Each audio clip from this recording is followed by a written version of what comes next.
Welcome to Insights in Sound, where we talk to the people behind the scenes, behind the technology, and behind the music. People you may not know, but you should.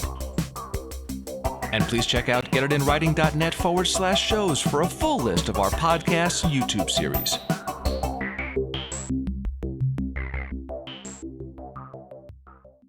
My guest is Michael Frondelli.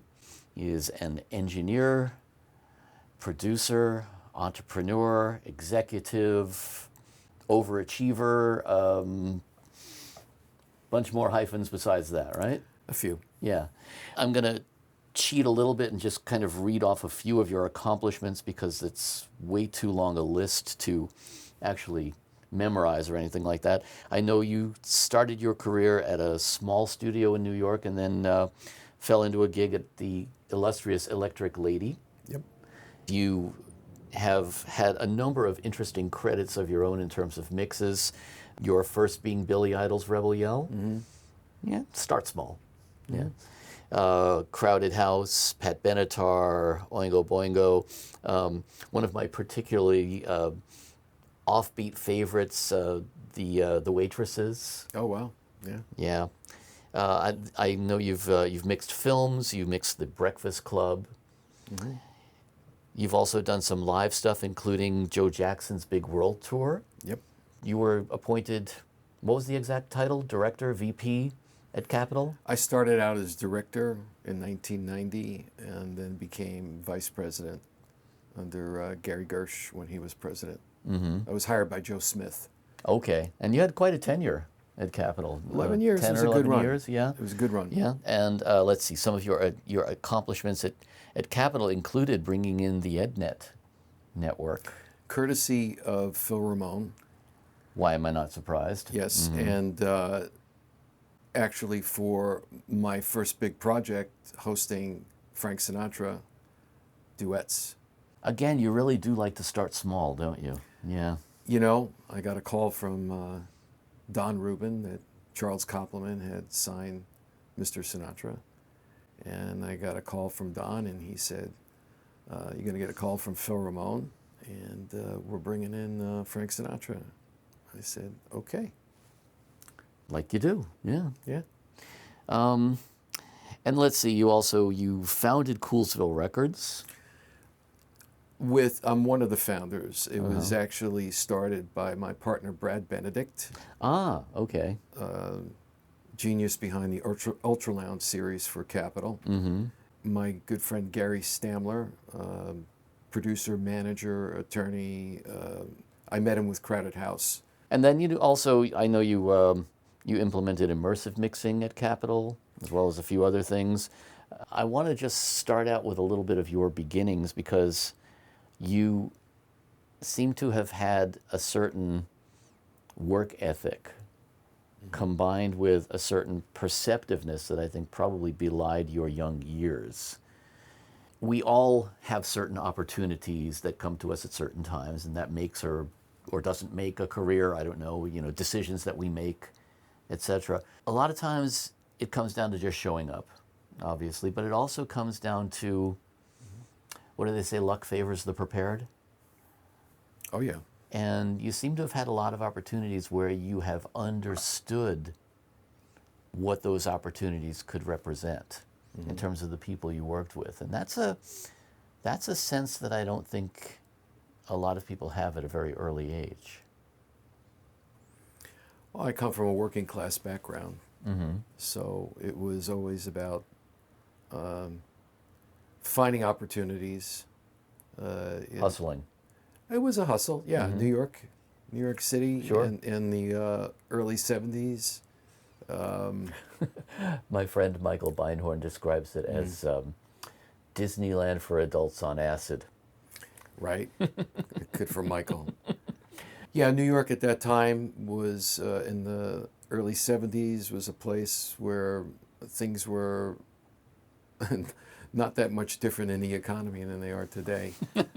And I was starting out and moved to Manhattan and then lived in Brooklyn for 17 years in a place called Park Slope. So it was serendipitous that things would happen for me, but it was a work ethic. I was working as an off-Broadway theater carpenter and soundproofing rehearsal studios and doing whatever I can to hustle and meet people in Manhattan. I met a guy named Ron Shelley at Town Hall, and I was moving gear around, and it just so happens I just started meeting people and was networking. It was a different social media concept back then. Yeah, we didn't call it networking, but that's basically what it was, sort of the art of the hang and just, yeah. I was just looking for opportunities to learn. And I went to school to study business and got a degree in business, and I was going to go to law school. I was interested in going to Brooklyn Law School, actually. I was encouraged by my teachers. Didn't take that route. I had this idea of being in the music industry.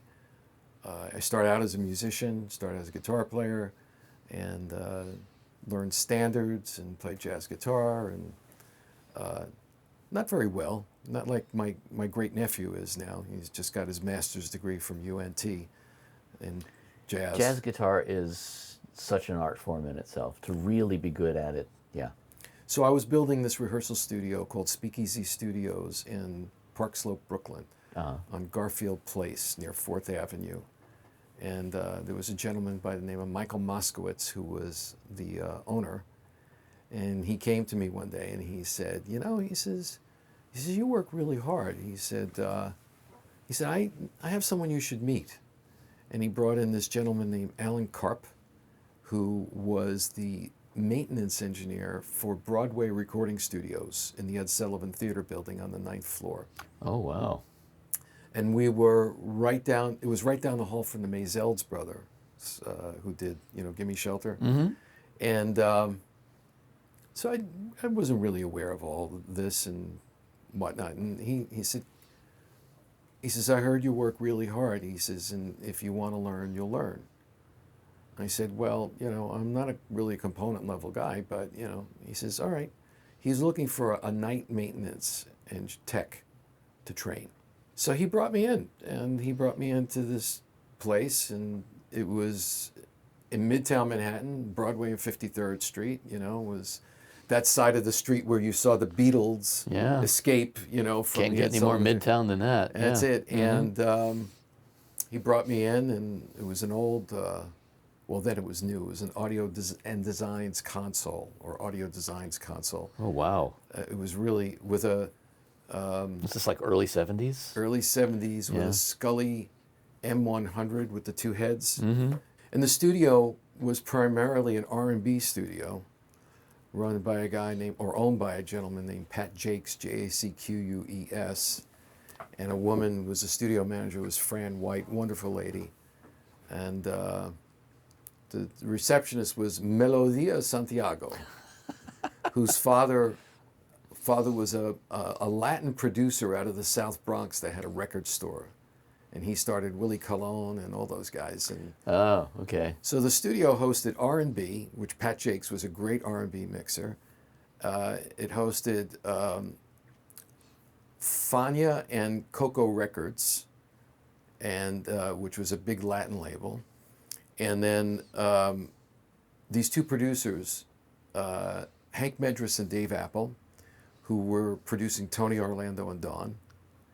And then Levine and Brown, these other two producers. At any rate, it was during the daytime, it was R&B, it was either Hank Medras and Dave Apple producing a Tony Orlando or one of their artists for Private Stock, or I don't know who else they were working with. But Hank Medras was the guy in the Tokens. Okay. He was Specs in the Tokens, who actually played my prom. And Latin at Night, and that went all night long. And there was this amazing engineer named Irv Greenbaum. I loved Irv. Irv was ex-military. He could copy CW, Morse code. He used to do 60 words a minute. We used to have him in the shop. We had a radio. We could hear it on. He'd tell me the weather, and but poor Irv, he was this really great engineer, and he would work all night long with all these Latin artists who were just doing all kinds of chemical aerobics to be able to maintain party night, and he was just so on the money. Never marked the tape when he cut it.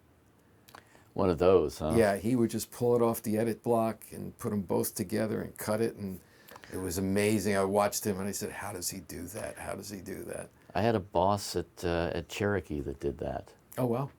D. Rob. Yeah, Remember sure. D? Yeah. D could do window edits on a 2-inch tape. Nice. Yeah.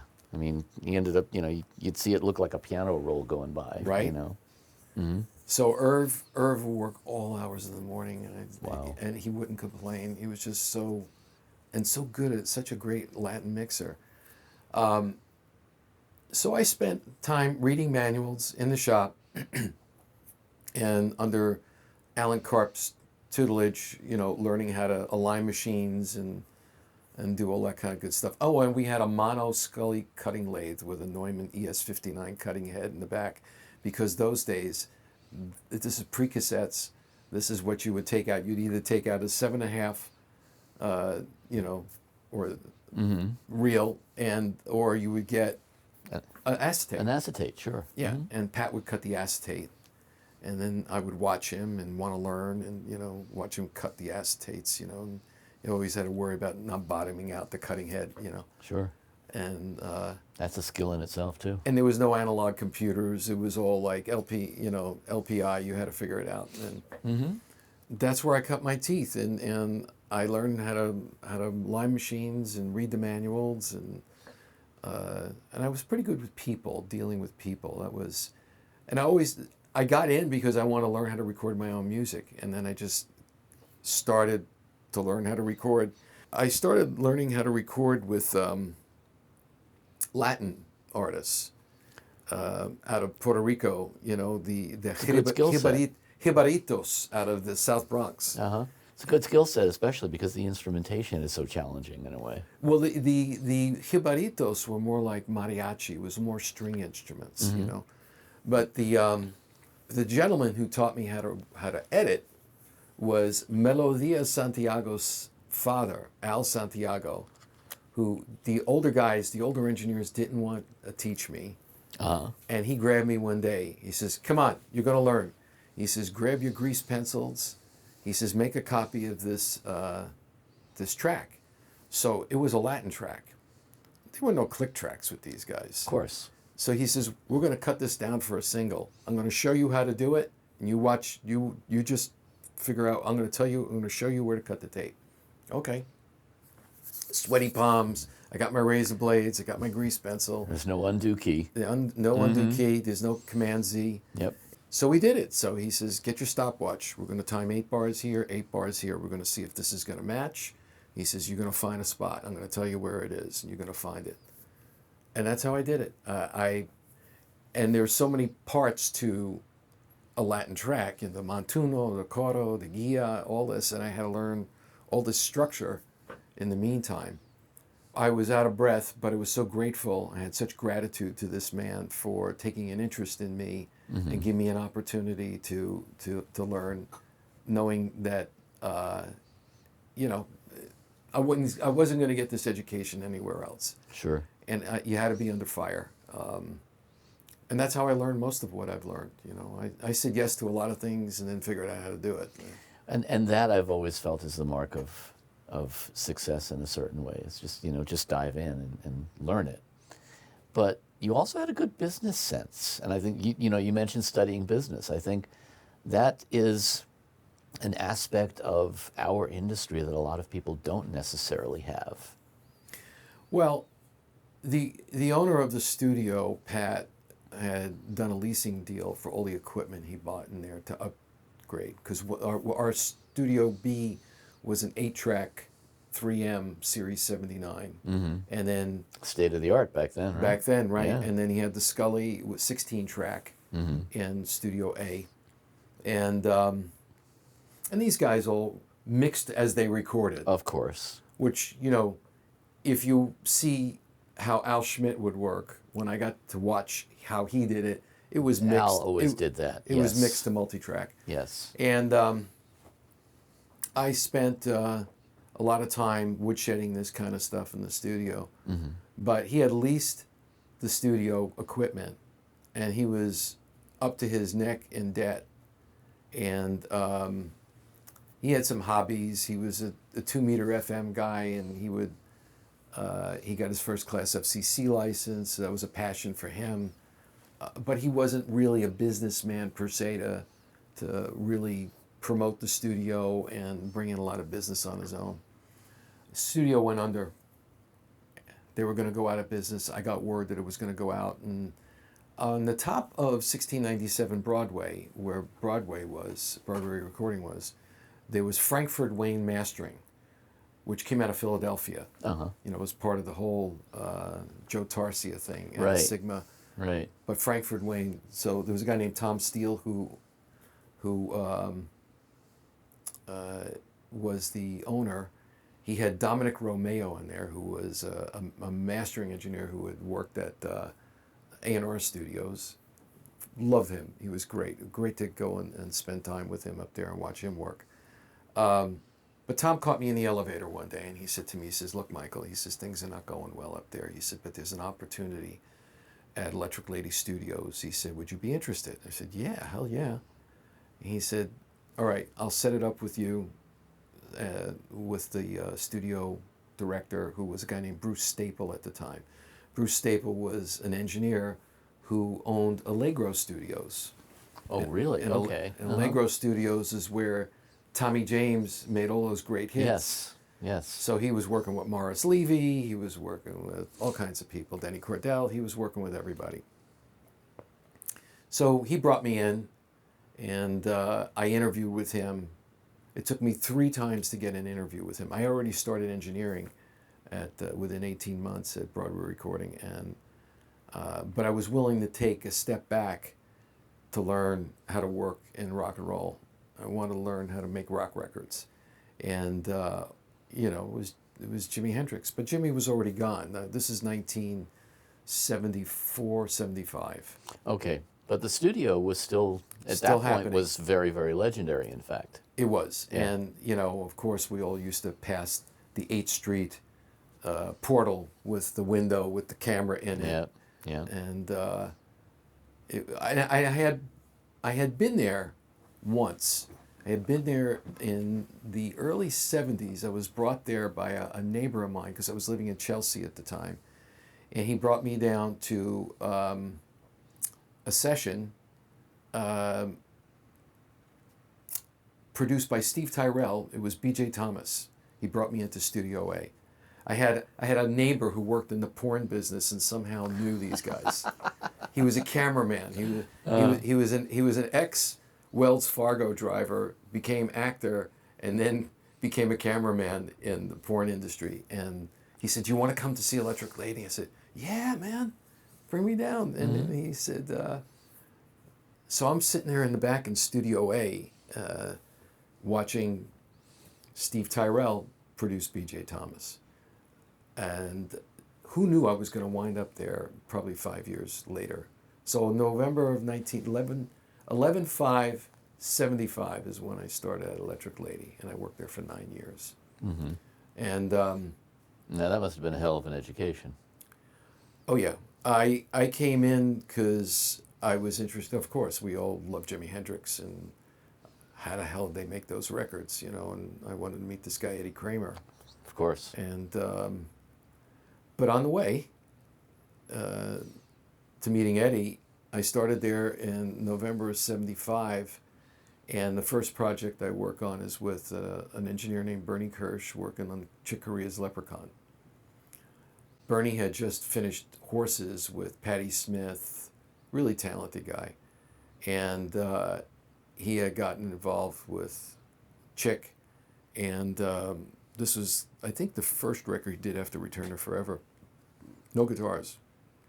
So it started out with Chick, Steve Gadd, Eddie Gomez, Joe Farrell, and Anthony Jackson. He had electric bass and he had upright bass.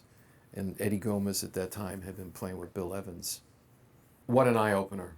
I mean, the first track that we cut, I believe, was a song called Night Sprite, which had a BPM of like, oh my God, it must have been like 140. They cut it in 3 takes, and in Studio B we started out with Joe Farrow playing English horn, double reed. Unbelievably well done, and I learned so much from that. And we recorded, that was in Studio B, so we had an Ampex MM1000. Big time. Yeah, no counter, it had a little counter, but with a thumb wheel. Yeah, You know? yeah. And I had I'm like, all too familiar with that machine. there you go. So, you know, it was all about putting grease pencil marks on the tapes to know where your punch-in was. And, Oh yeah, yeah. you know, punch-in. And they had very finicky remotes too. Yes, yes. And you had to really You had figure to out time things just right. exactly to punch in. Yeah. Fortunately, with a lot of these great jazz players, it's one take, you know, all the way through. Maybe you got to do a fix. But I had good enough time to be able to figure out where things were and how to deal with that. So, but I had great tutors at great guys to work behind. The staff engineering at Electric Lady was amazing. Bernie Kirsch, brilliant. Dave Whitman, Eddie Kramer found him through. He came out of studying synthesizer music, and I think he went to school in Pennsylvania, University of Pennsylvania, because Eddie had Robert Margoloff and Malcolm Cecil working in there. You know, Tonto's expanding headband and all that. Yes. And those geniuses, and he wanted somebody to continue that working in that medium, you know, because he saw it as the future. And, you know, it was analog oscillators, you know, you'd have to wait 2 hours so they warmed up and stabilized. And you could never get the same sound twice. Never get the same sound twice. But Dave was brilliant at it. And then I worked with Dave Palmer. Dave Palmer was the original drummer in the Amboy Dukes. Working with Ted Nugent, came from Detroit. Sure. Great engineer, and worked behind him, doing a lot of work with Creed Taylor, Earl Klugh. So Electric Lady was a melting pot. It was a place in that particular period where the jazz cats were working in Studio B, the rockers were working in Studio A. And you were going between them. Whatever way I worked, put me where you want me. Well, you know, that explains a lot also about your own musical versatility, because you've done a lot of stuff that, well, first of all, you've worked on a lot of projects from very, very different genres, but also a lot of projects that forcibly meld genres. And I think that, you know, it's most of us as musicians and music lovers, we have very, very diverse tastes and very eclectic tastes.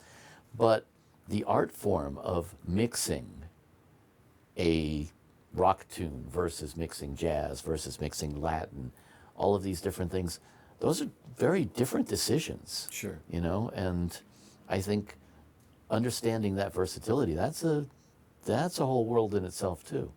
Well, I grew up in my mom's kitchen. She had WNEW AM radio playing 24/7, and William B. Williams. William B. Williams. Yeah, man. Guillermo Be Guillermo, and so I learned all the standards. And she grew up with Tony Bennett, so Tony Bennett came from Astoria, from where I was from, and he would have dinner with my grandparents, and when they were growing up, my mom was growing up, and my Uncle Sal was studying voice and whatnot. Les Paul lived in the neighborhood for a while. My Uncle Johnny used to go to jam sessions in Les's apartment where he'd hang a wire out the window, and he was a pirate radio guy. He was doing the Robert Hall commercials, if you remember him and Mary Ford. Yeah. So I grew up with that, yet we were in changing times. I mean, it was this whole, once I saw the Beatles, life was different. Well, the beginning in the mid-'60s. Actually, sorry, Everything. Elvis. Once I saw Elvis. Yeah. It changed with Elvis. Yeah, it started with Elvis. The Beatles definitely took it an order of magnitude higher. But I think in general, during that particular time period, there really were so many blurrings of the genres. It was, I mean, not just in terms of the creativity, but even, you know, the stuff we were listening to. As you said, I mean, you could hear Frank Sinatra followed by Blue Cheer.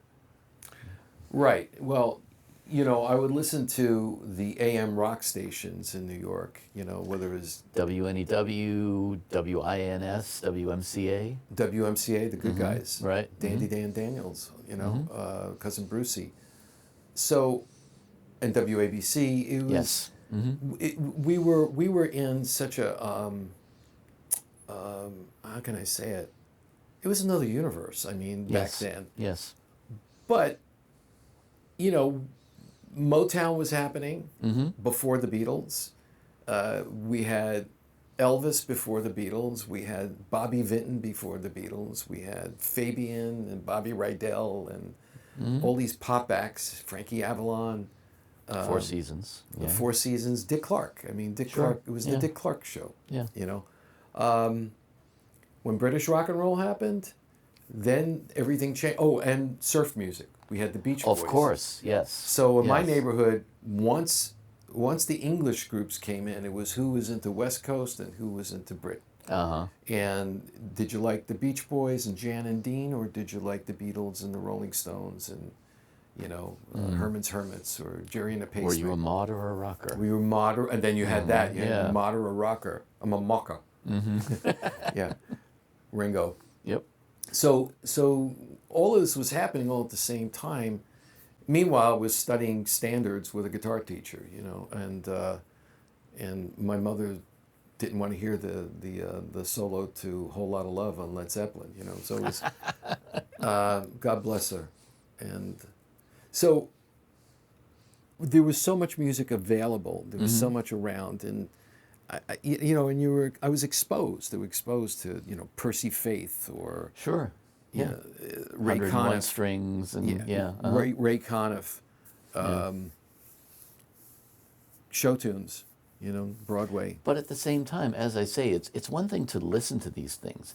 It's quite another to get into the creative process behind these types of musics. And as I say, when you're in the engineering chair, I think there's quite a bit of, I mean, especially back then when we didn't have the technology that we have today with unlimited tracks and with what I refer to as the paralysis of analysis, of, you know, cutting 47 vocal takes and then hacking them together and stuff like that. The process of recording and mixing these kinds of tracks, it's a lot of decision making. You know, you talk about the Beatles doing it on 4 tracks. All of these decisions had to be made, and once you made them, you committed to them. And I think there's I would say that the decision-making process, although there are commonalities, there must be a lot of differences and a lot of different challenges in mixing different genres of music. I think so. I think capturing it is also a different process. Yeah. And understanding the dynamic of the musicians who are performing it. Yeah. Jazz musicians, you want communication. You want to create line of sight. You want to create interaction, interplay. You want to give them that opportunity, not to isolate them. They need to somehow or another have that opportunity to communicate. To groove off of each other. Exactly. Yeah. So, you know, because that's how I used to jam with my friends, my dear friend Marcus Duke, who was going to Juilliard and performing arts at the same time, playing piano, and just blew my mind. He introduced me to all this. So learning how to communicate and play off of one another. That also happened too back in making rock records, because we would do it in form of a basic track. And, of course. And have a vocal with the band, and a lot of it would be played live, and then we'd go back and fix whatever we needed to fix. And you always wish you could keep that scratch vocal because it was so good. You know, it's always a priority for me, even now. I can't make a basic track, record a basic track with a group without having a vocal on it, because there's no map. There's no reference. Exactly. There's no context with it. Yeah. So Jazz, yes, you want all that communication. You want the opportunity for interplay. That's how that works. Rock and roll, uh, you know, you still have to know. To an extent, you still need You that. still need that. Not so much anymore. I mean, but then these records have an indelible feel because we captured a spirit and time. The Yes. man who expressed this to me best was Phil Ramone. He says, Michael, he says, you know what we are as engineers? He says, we're historians. He said, Yes. we capture history. We capture a moment in time. And when you think about it in that context, this is exactly what you're doing. You're creating, you're setting a stage. You do your prep work, you set the stage, and you bring people in prepared. You're prepared for an event. And then you record that event. And somehow or another, if it has the right soul, and it's a feel thing. It's such an amazing feeling to know when you got that take. When you run through it and you just feel that it's all there, it just all feels right. But you can't, you don't have control over that, but you have to set the right stage. Well, and a lot of that is psychology too. It is. And I mean, I was fortunate enough to second for Phil Ramone on one session. Mm-hmm. And the thing that impressed me about him more than anything else was psychology. Mm-hmm. This understanding of just how to encourage the mood and just set that mood and, just make sure that things stayed on that particular level between the musicians. That, I think, is so much a part. That's the part that we play that I don't think really shows through. Well, I don't know if they teach that in these universities. There's no one better than Phil. I've watched him with so many artists Brilliant. in the studio, and how he can be priest, rabbi, brother, father. He's Get always down with everybody, yes. He's always the artist advocate. Yet at the same time, technically, he knows how to create an environment where there are options and opportunities. He looks for there are no problems. There are opportunities and experiences. Yes. And then he was also so inquisitive that he would look for solutions. Like when we did the EdNet stuff, or EDNet, where we were having artists sing at different locations for duets. That was a George Lucas technology. Uh-huh. That came out with Tom Kobayashi and Dave Gustafson. Sure. All the Skywalker sound stuff. The right? Skywalker sound. Yeah. So he figured out a way to be in several places at the same time. Why did he do that? Because he wanted to work a lot from home. That was his motivation, because his wife was ill at the time, and he wanted to make sure that he had opportunities where he could somehow or another bring it all to him. Uh-huh. And it's exactly what we did at Capitol, because we created the way of marketing the EDNet process. In fact, I did a TV show, Innovation, with Phil, with Dave Koz, and we did stuff from the Hit Factory in New York to Capitol in LA, just to show how it was possible. And now it's so easy. Now it's so simple. You guys did an AES presentation on it once. Just, at the time, it just blew me away. It was such a great solution. Yeah. But a way of also, how else can you use that? Well, we did it for eavesdropping. We would do it for David Foster, where Mick Gazowski was mixing in New York and David Foster was here in LA. So we'd set him up in a room with a talkback, and they could. Now you got audio movers. Yeah, exactly. Now you've got audio movers. You've got Gary Lux has this wonderful new technology as well. So there's another one too. The name escapes me at the moment, but there are several of these technologies now, which is wonderful. All low latency. Yeah, but you know what? What also what sticks out for me is, as a producer in particular, but anytime in a session when you're working with artists, there's a balance there between relating to these artists as a peer because you need to, but at the same time being in control.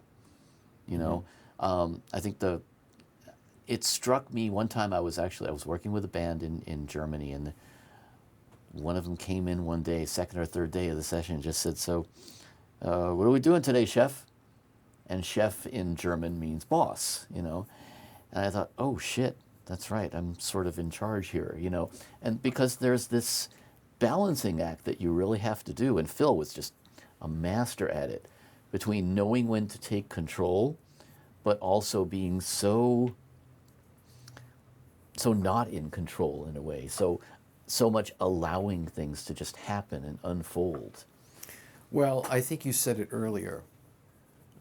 You paraphrased the quote from who I believe was Seneca, which is luck favors the prepared. Yes. And that's the key. The key is preparation. The key is anticipation. The key is knowing what not to say, and what to do, what to say when it's appropriate, because it's not my music. The music belongs to the artist. Yes.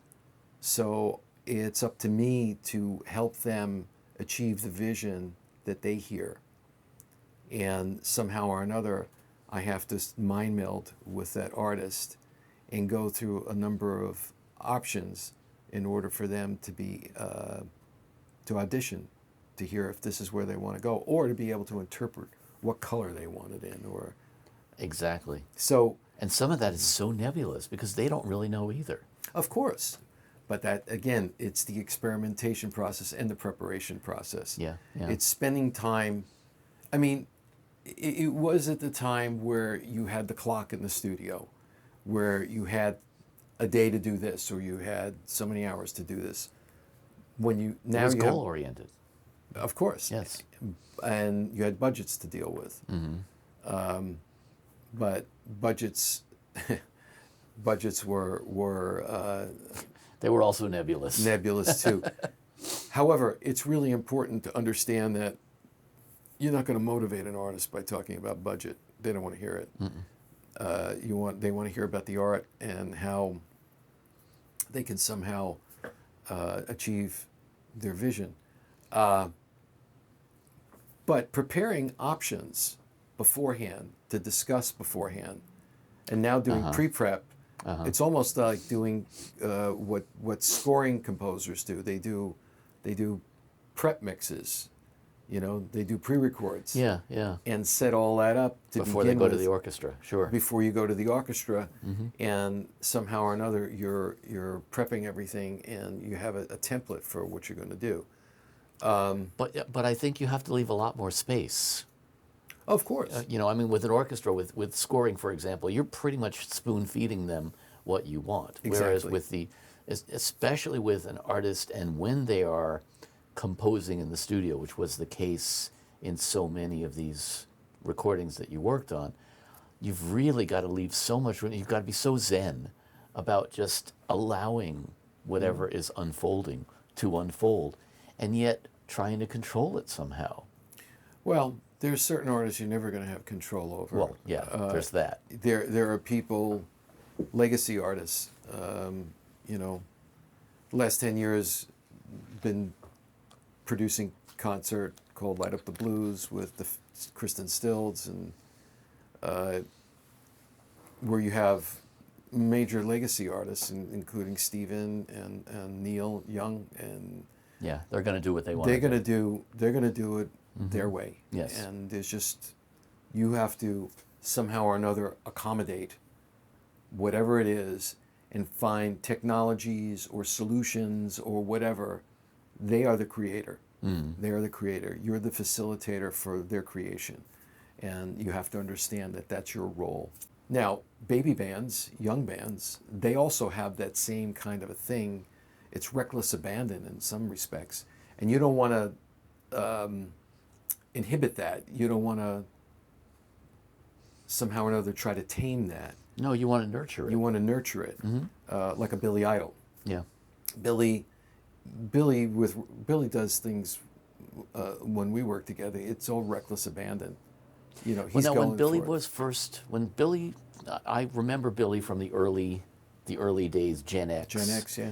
And he was, same thing. Like if you think of someone like Sting, they were very focused on the culture of the day, which was kind of punky, new wavy sort of thing. And I think, every artist evolves over time, but I think your role in coaxing a certain type of performance out of them, that's very intrinsic to their development as an artist, I think. Well, making records is an art form. When I think about the early days of punk and new wave, which was predominant in New York in the 80s, Yep. yeah, you could go see the raw talent. When you see the raw talent beforehand and you go into CBGB's or Great Gildersleeves or any of these clubs, even in the Mud Club, you see all this raw talent. However, it took producers like Michael Chapman, like David Kirschenbaum, people who gave, even Keith Forsey, brilliant drummer, working with Giorgio Moroder, brilliant songwriter, working with someone like Billy.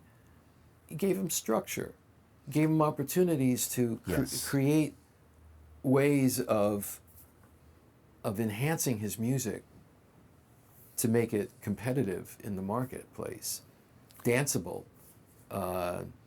Yes. You get another guy, producer, David Kahn, all the stuff that he did. David Kahn's a brilliant producer at that.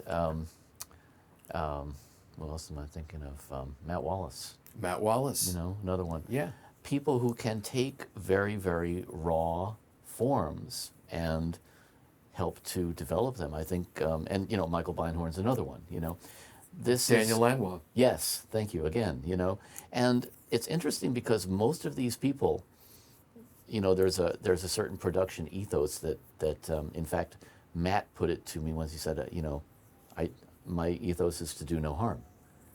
And there are a lot of producers who definitely have much more of a heavier fingerprint. A Jeff Lynne or a who else am I thinking of? Mutt Lang. People who you can understand. You know right away it's their production. Well, I worked on a Rick Ocasek solo record with Jimmy Iovine. It started out, and Jimmy's another one. Yeah. And we started working on outtakes of Heartbeat City. And I had known Mutt. I had known Mutt from the days of City Boy, and wonderful producer. But again, he's a guy that has an imprint. He's the guy who works after the band goes home and gets more sounds, plays parts, sings parts, does all that kind of stuff. Yes. You want people like that because the results are always great. Bob Ezrin, another one. Yeah. Brilliant work. I revered all these people. No question. I studied them. Ironically, Crowded House, the reason I got that project was on a referral from Hugh Padgham. Really? Yeah. That's not somebody I would have associated with that. Yeah. Interesting. Hugh Padgham was recommended me for it, and I'm eternally grateful to him for that. And That's interesting because those productions are so kind of out there in a way.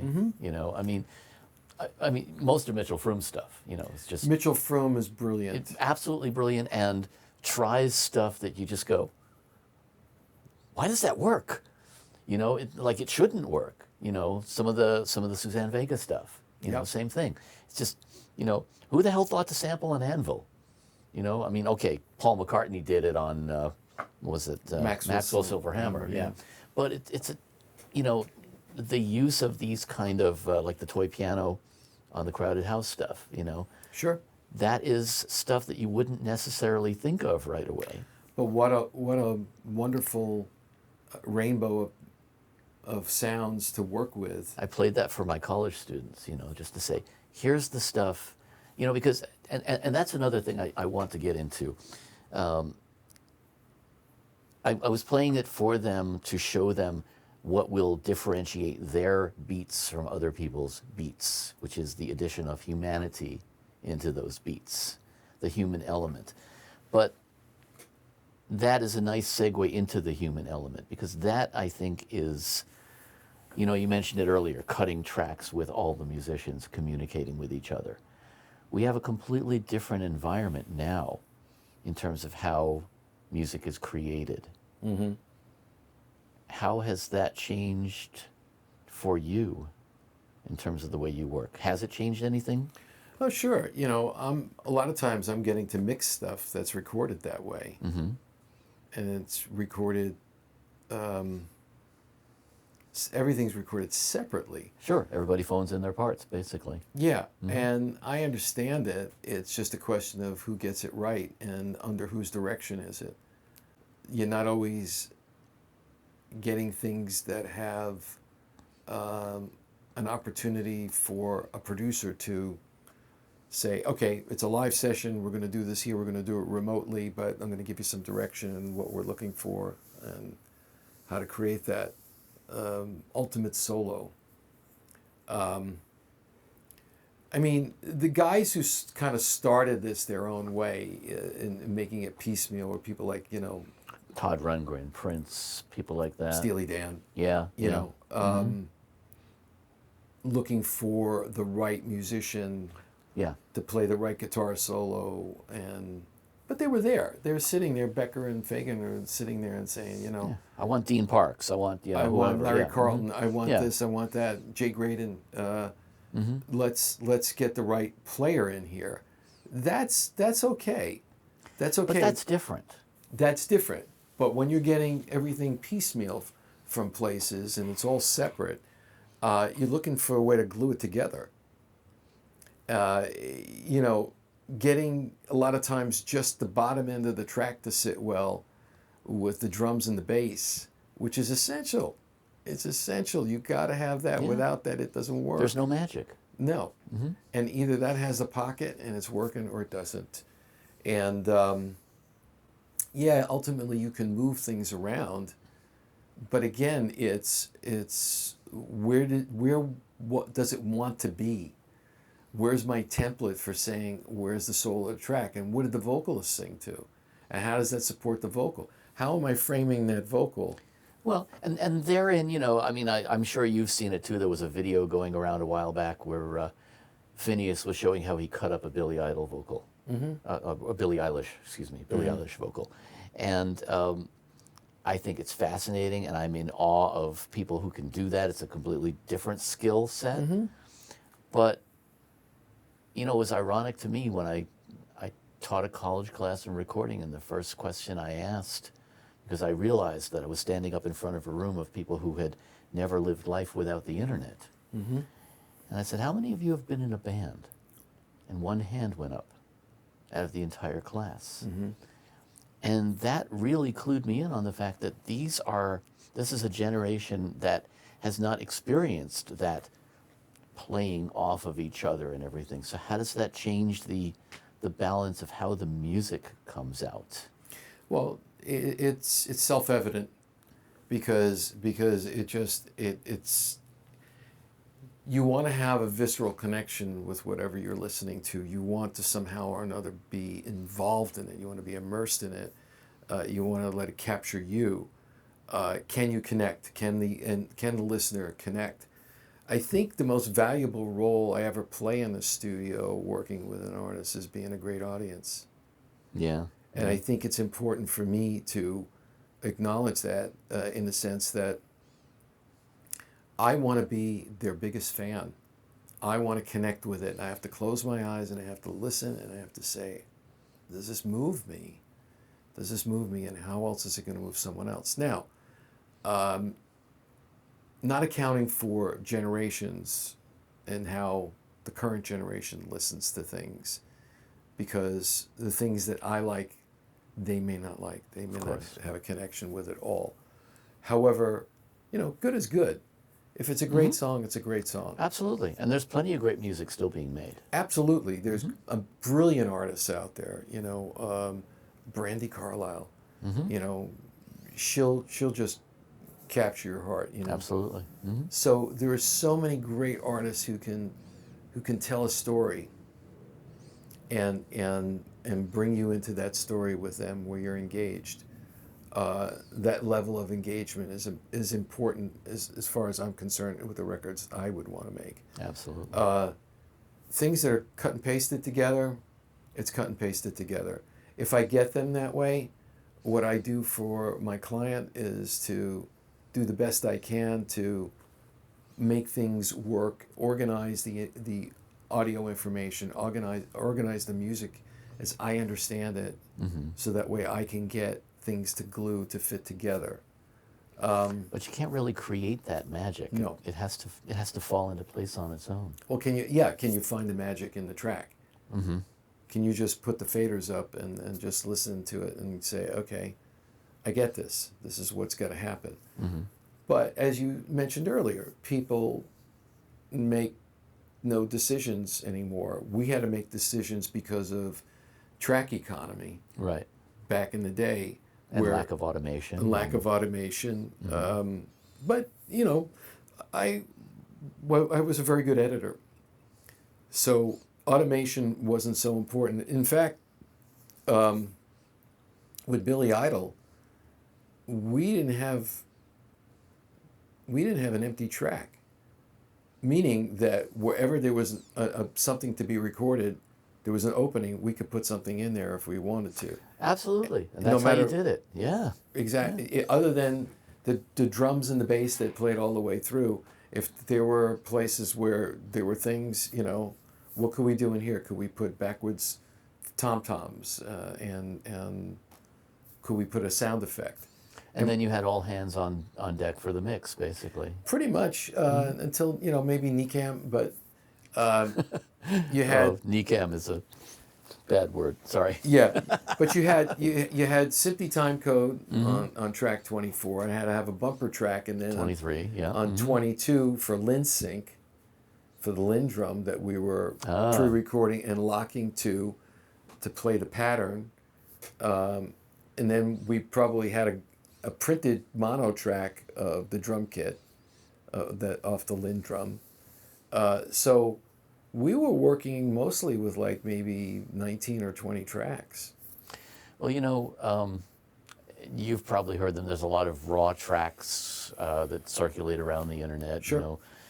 And the tracks to a couple of old Queen songs are out there. Oh, yeah.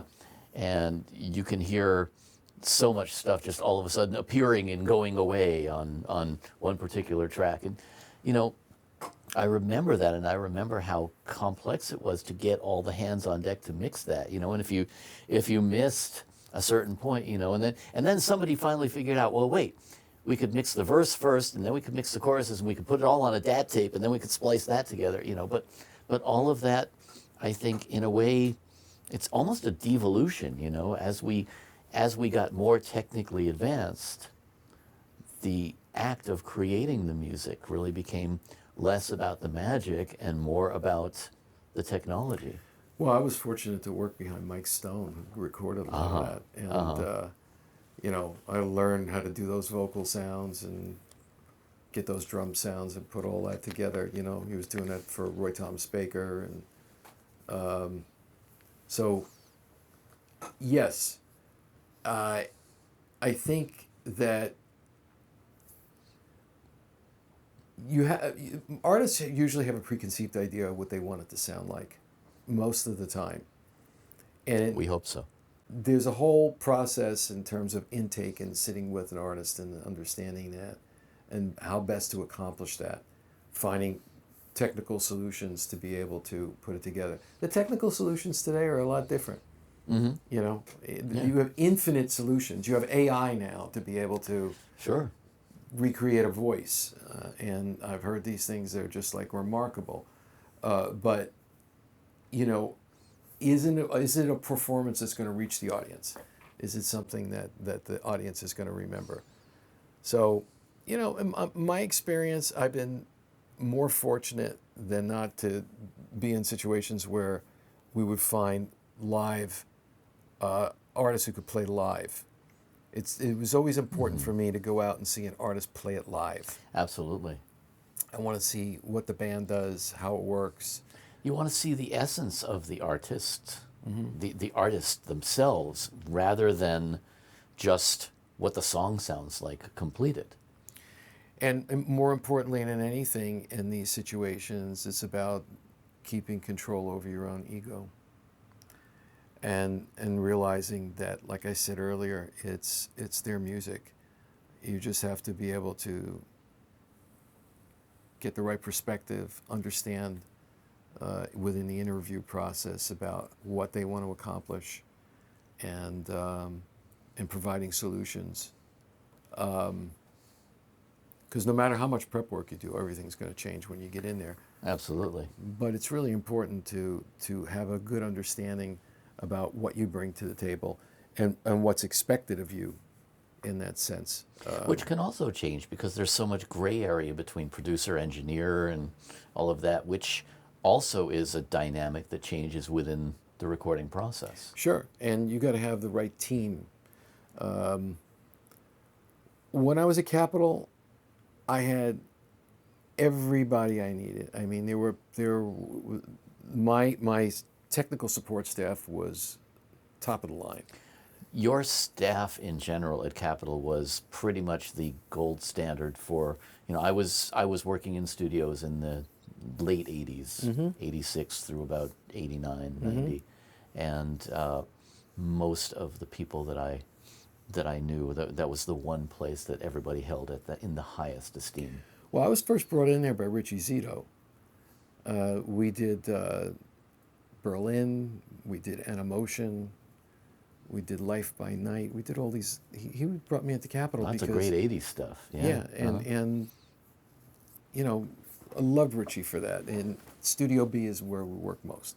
And I loved working in that Neve 8068 because we had two at Electric Lady in New York, and then an 8078, which eventually went to Mad Hatter out here. So, but I always knew that I knew the staff, and that's how I got into Capitol. I got recommended by the staff. My predecessor in there had left, and the human resources wanted to somehow or another find somebody who was compatible with the staff, and my name came up, and I got the call in 1990, and I came out to see the executives and see if there's a fit and see how it would work. What I didn't know at the time was how to deal with all the corporate stuff that went along with it, and that was all new. And it was a little daunting for me. I knew what I wanted to do at the studios. The first thing I wanted to do was replace the 8108 that was in Studio C. So let me ask you a little bit about that, because you just alluded to the whole corporate thing. You came in there basically as an engineer, right? Yes. And you came in there with more or less the same creative, artistic goals that you had already been utilizing at Electric Lady. And all of a sudden you're confronted with a very much more corporate environment. Oh, yeah.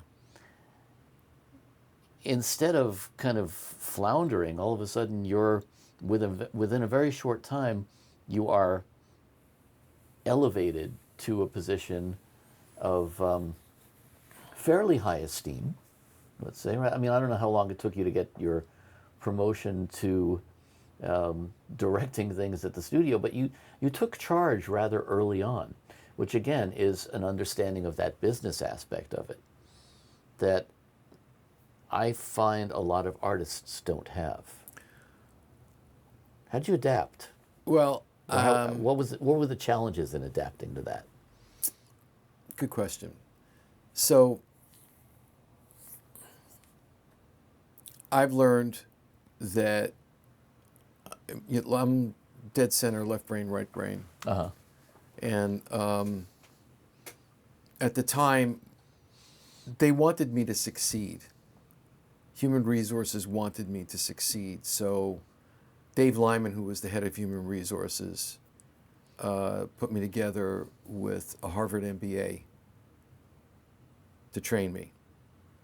They had a Interesting. management training program. Interesting. And at the time, Joe Smith was there, and Joe was an incredible mentor to me. And Joe was very corporate in that sense, I think more so than a lot of other record executives. He was still a record guy.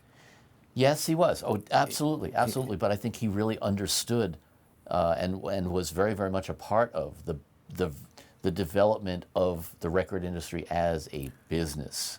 Yeah, I He mean, really did take it that extra level. Guys like him, I think, were instrumental, no pun intended. Mo Austin, Joe Smith, Lenny Waronker, all those guys over from Warner Brothers. I had revered those guys. And Joe was just an incredible person to sit down with because he had a lot of insight into what had worked in the past, what didn't work. He knew people. He was very good with people. However, they put me together with a Harvard MBA. And is a funny story because I so wanted to move on Studio C. It was one of the prerequisites of when I came. I said, this is the first thing I want to do. And they told me, yeah. And so Dave Lyman, the human resource executive, said to me, he says, all right, all right, you move on that. Because I didn't know where I was getting direction from. I just knew the technical things that I wanted to do with the studios. But under my watch, by the way, were studios A, B, and C, the mix room. I had 6 post-production suites and 2 mastering rooms with 2 Neumann lathes, with Wally Troggett in one and Ron McMaster in the other. So Capitol Studios was pre-plant QC and doing all post-production for all the associated labels, whether it was in Special Markets, Blue Note, everything. Wow. And I also had the archives. So I had 250,000 original masters sitting in an archive in Glendale. So you bit off just a little bit coming in there, huh? I did.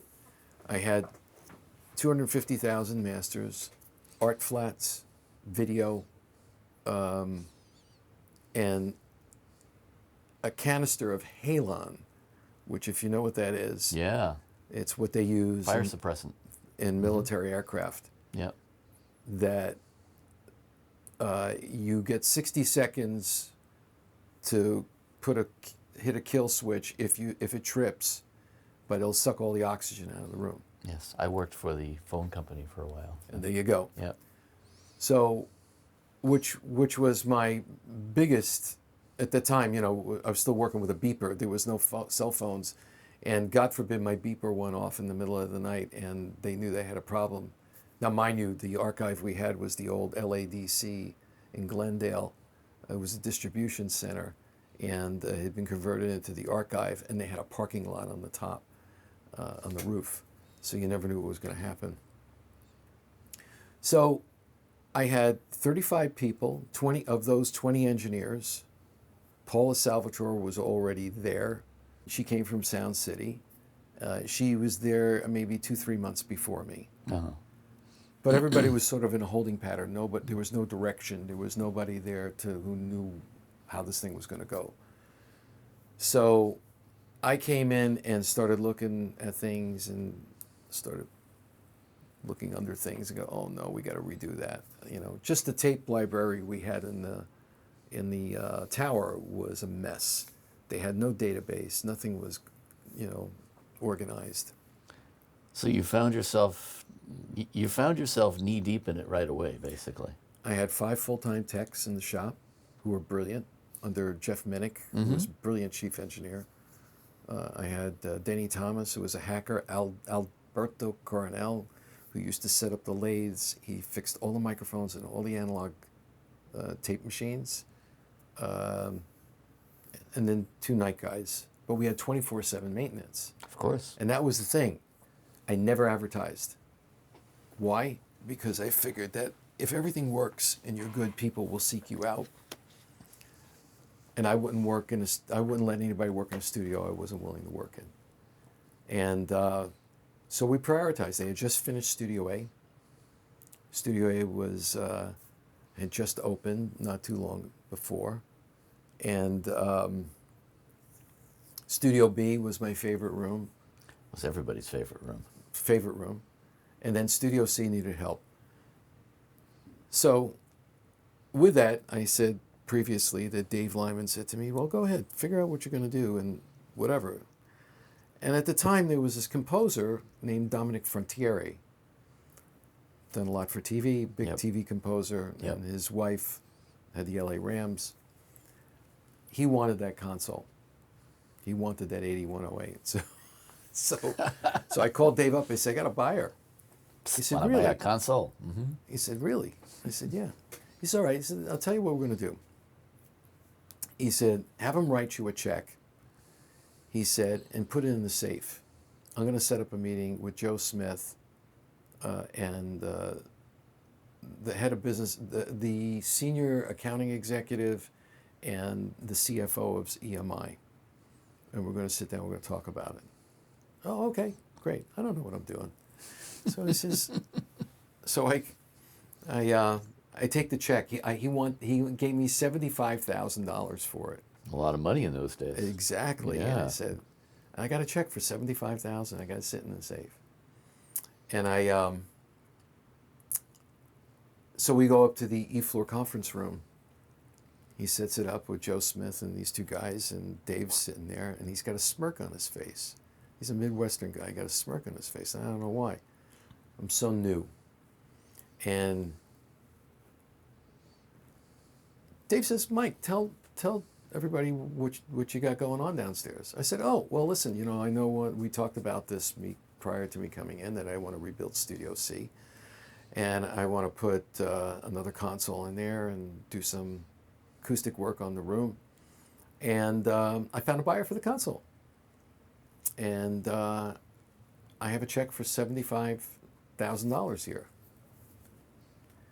Silence.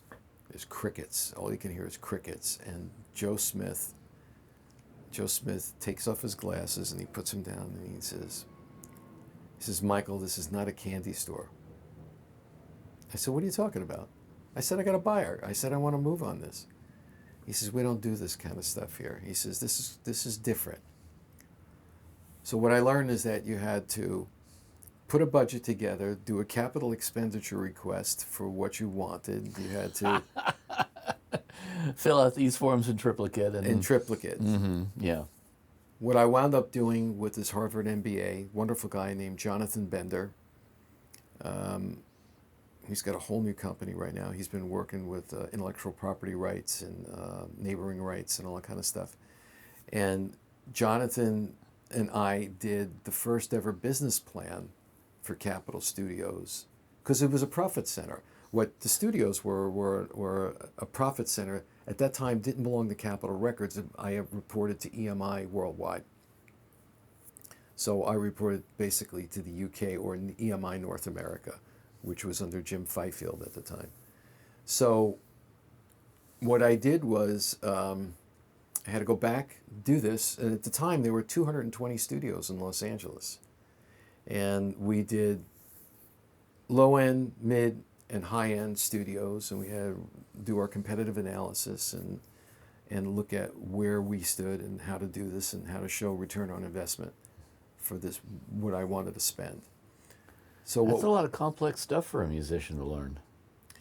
Yeah, but Jonathan walked me through it, and we did it. I wound up spending $3 million to build that room. I started out that it was just going to be a new console. What it turned out was I brought in the brilliant Vincent Van Huff Ah, yes. from Waterland. Absolutely. And Vinny and I, or Vincenzo as he used to call him, we figured out how to turn the room around, keep the booth in the back, and build a 5.1 or 7.1 room. I was in discussions with Ken Townsend from Abbey Road. They were going to buy an SSL for the penthouse at Abbey Road.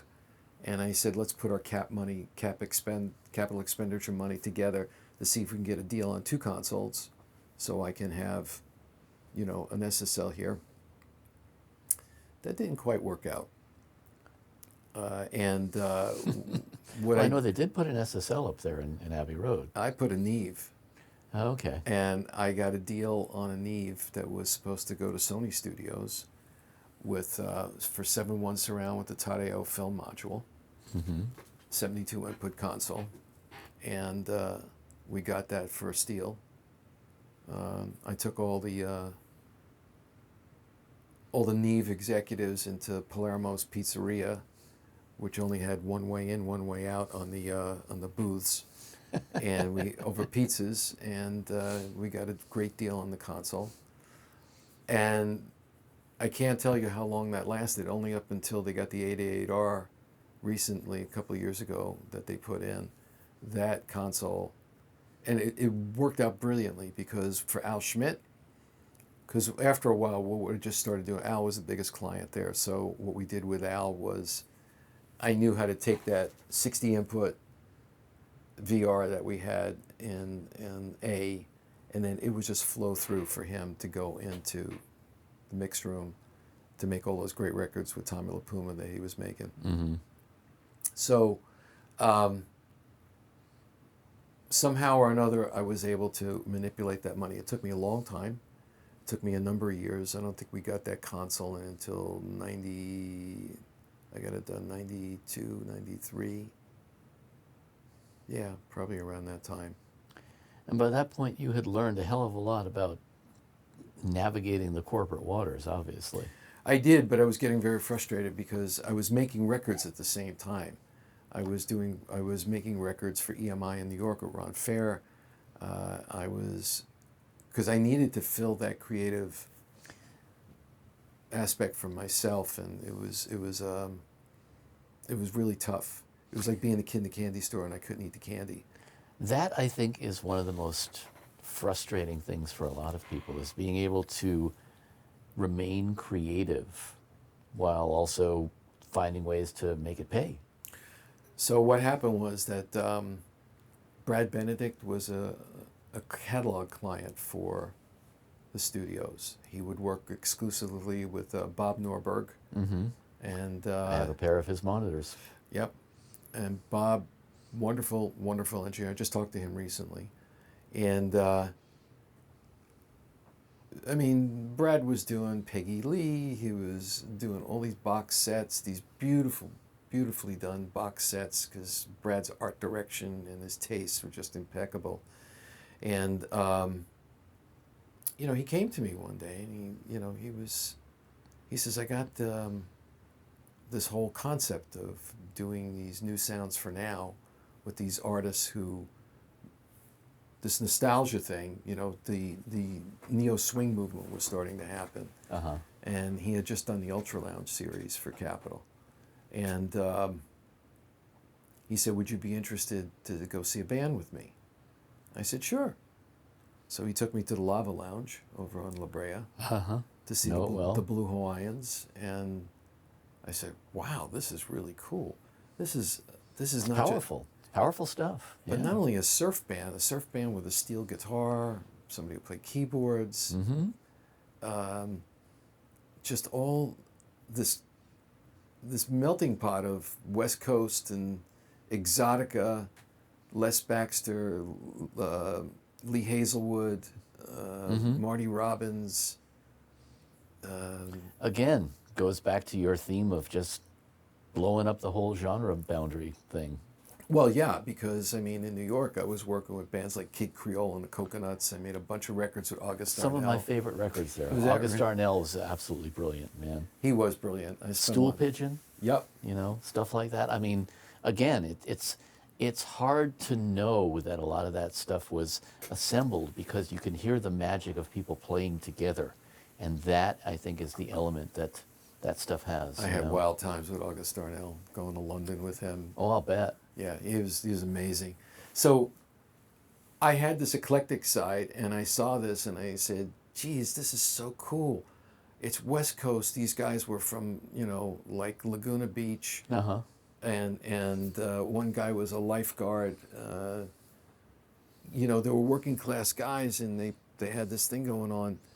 And we cut this song. We went into with the studio and we cut this song "A Cheat," which is a Lee Hazelwood track, and it came out to be like The Doors meets Roy Orbison meets with steel guitar, and I bought into it.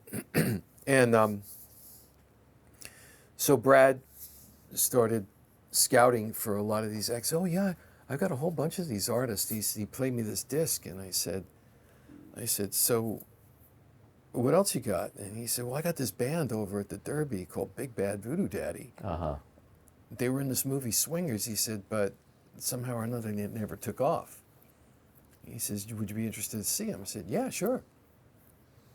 I go see him. There's a line around the block, people waiting to learn how to dance, swing dance.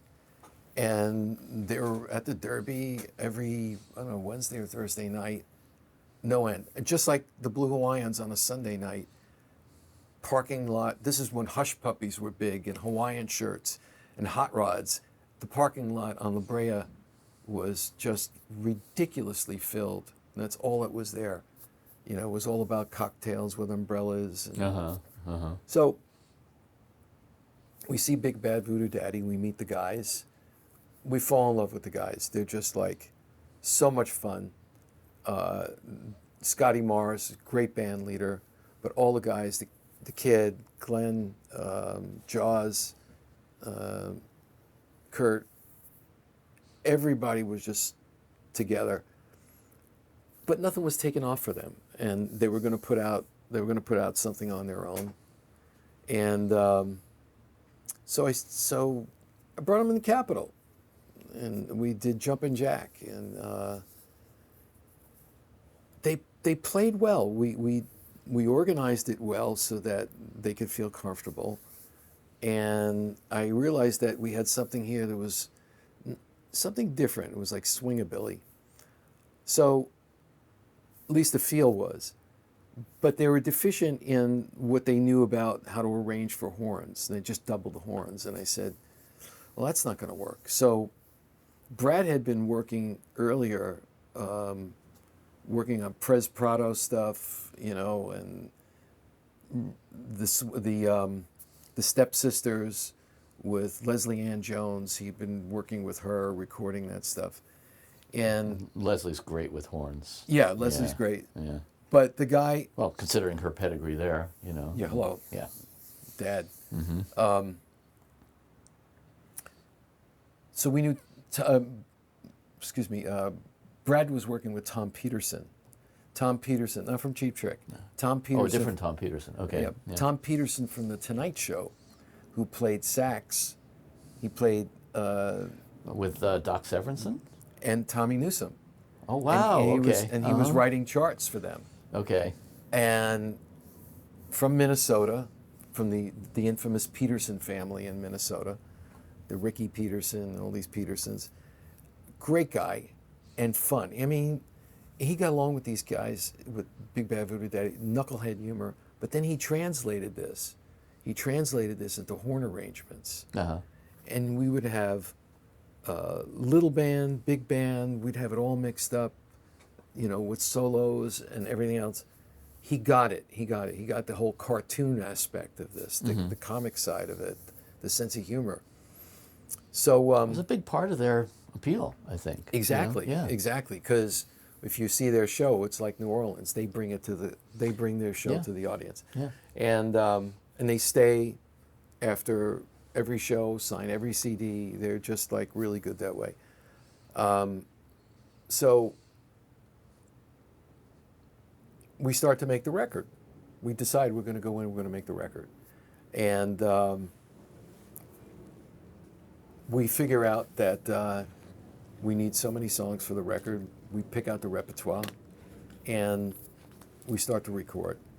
I got to tell you, I never had so much fun with these guys. I mean, we had some cases that guys had to drop their drawers to get a take. Fine, just do it, make it work. But they worked really, really, really hard. Uh-huh. When it came time to do the horns, We had Tom Peterson. We had some ringers that would come in with the guys to work with them, and the rest was history. So then our other partner, Gary Stamler, who's a manager, I called him up, and I said, Gary, listen, we have to figure out how to make this all work. And I said, would you come out and see the show? And he came out and saw the guys, and then he wound up managing the guys, and then that's how Coolsville started. So, well, and that's an interesting transition right there, because all of a sudden you're starting a label. That again mixes all the business stuff and the corporate stuff, even though it's Interscope, which, you know. well, it wasn't Interscope originally. Oh, it wasn't? No. Okay. What happened was that there was so Gary, I said, Gary, we need help here. I said, because I talked to Brad, and he's got these artists and new sounds for now, and I said, we got Big Bad Voodoo Daddy, and I asked Brad if he would option the artists. Did he option them? And he said no. So I called Gary. I said, Gary, we need some help, and Gary put it all together. We originally released that record for EMI, and what I wanted to do at the time was the current president that was there and I had a discussion. I said what I wanted to do was start an indie label inside the studios where I could, because it was only in the studios I could have managed the downtime in the studio and bring people in. I don't want to pay advances to the artists, but what I want to do is back end it with a lot of promotion, a lot of M&P and a big spend, and see if we can just put this over the top. Let it look like an indie, but do it from within. You know, kind of Best of both worlds, basically. yeah, kind of the way Epitaph did it, and you know, some really smart labels. And so he didn't agree to that.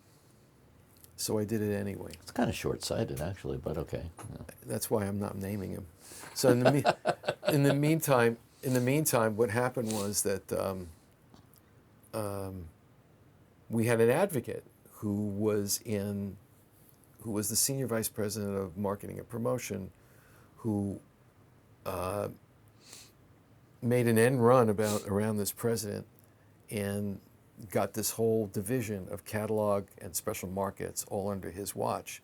So we went to him because we promoted the idea that we're going to sell more catalog as a result of this whole neo-swing movement. Now, mind you, what had happened was the Gap ad with Jump, Jive, and Well. There were a lot of things that were happening culturally at that time that neo-swing was really infecting.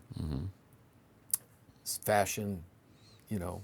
Is that around the time Joe Jackson was doing this swing stuff too? Later. Later, okay. Yeah, this is in the 90s. Joe was doing that quite a bit late earlier. 80s or so. Yeah. Yeah, okay. So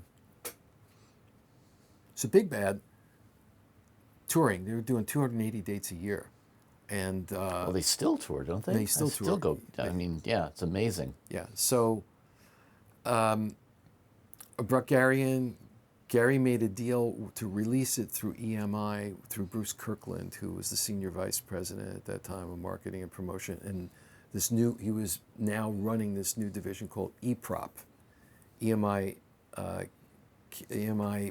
Entertainment Properties. And so at the same time, this thing takes off. This is 98. 97, we're making the record. I get a call, and they say, we projected we were going to manufacture 50,000 records. And by the time we got to November, December, I got a call from distribution, Russ Bach and Gene Rumsey, and they said, we got a problem. I said, what's the problem? We projected too much? Oh, no, too little. The pre-sale orders are ridiculous. So we released it in February of 98, and by May of 98, we had already sold 500,000. So everything took off. Now, we had a regime change in the company where Jim Fifield had left, and Okay. I'm trying to think of his name now. Yeah, Ken Berry was running the company, and he was put in charge of EMI North America. Not the same Ken Berry from SIR, No, Jan's brother? no. Okay. Ken and Nancy Berry. This is a guy who worked for Virgin, Okay, okay. Uh-huh. and he was running it, and he had let go of the president that had refused me, and then brought in another gentleman named Roy Lott, Uh-huh. who would work for Clive, and we were a big success for when he got in, and he did not want to give us an imprint. We wanted a joint venture with EMI after we sold all those records for them, and he didn't want to do it. So Gary took it over to Tom Wally and Jimmy Iovine, Mm-hmm. and made a deal. And that's how that all started. So that's how we got to Interscope. So was this part of your eventual departure from Capitol? Did it have anything to do with it, or was that just a natural process anyway?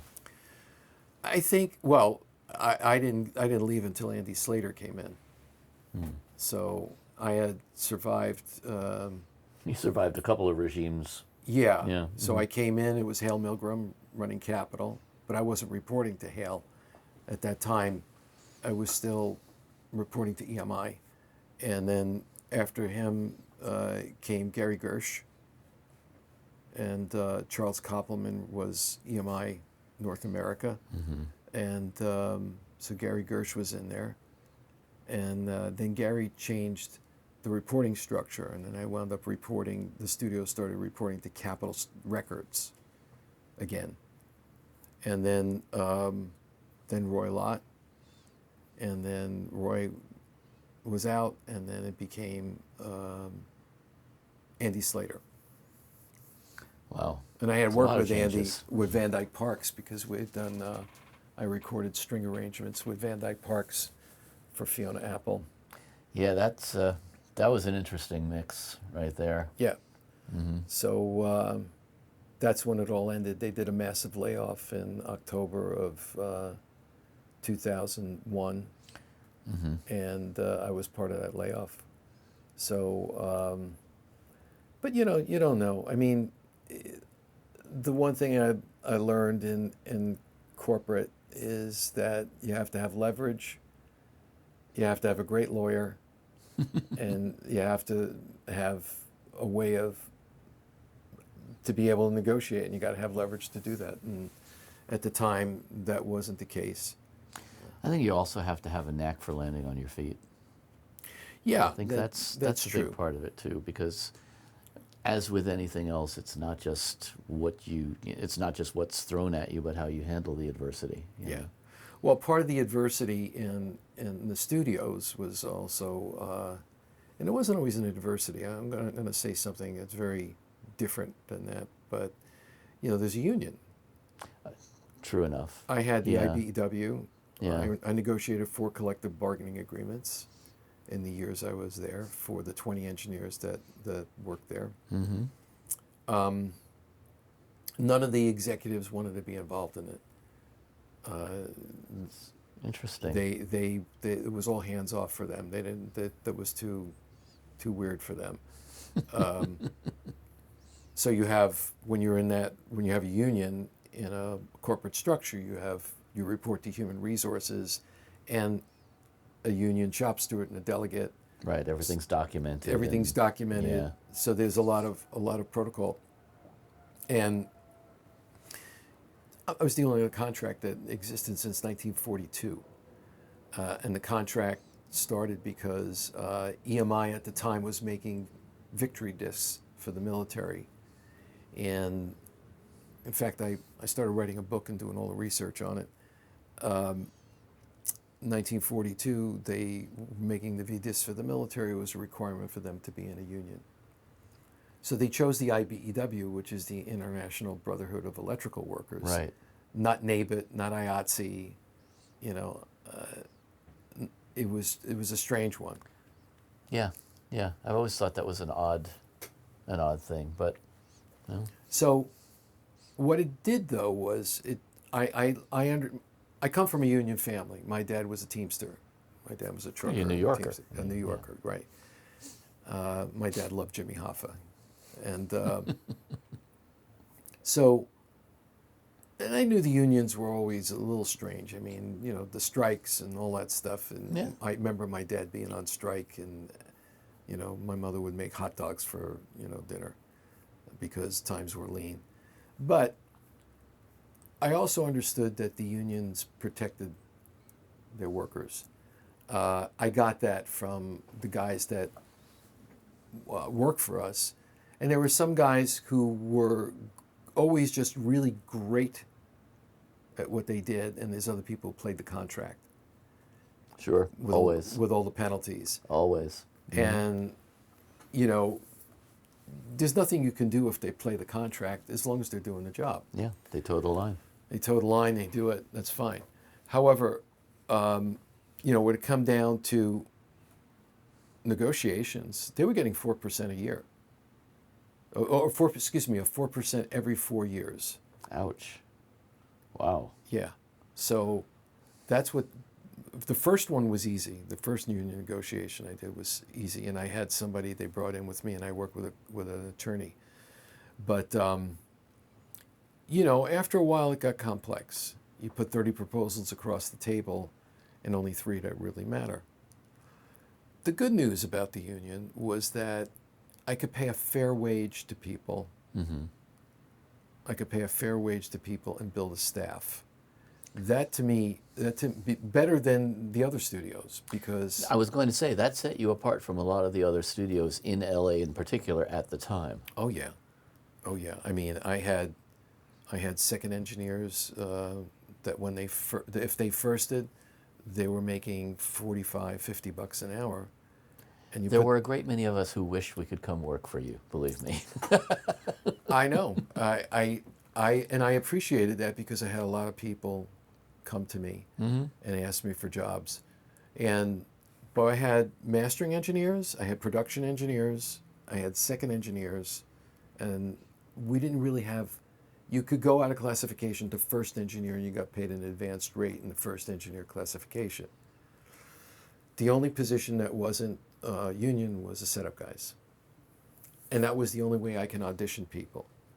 But I couldn't control Makes sense. overtime. Mm-hmm.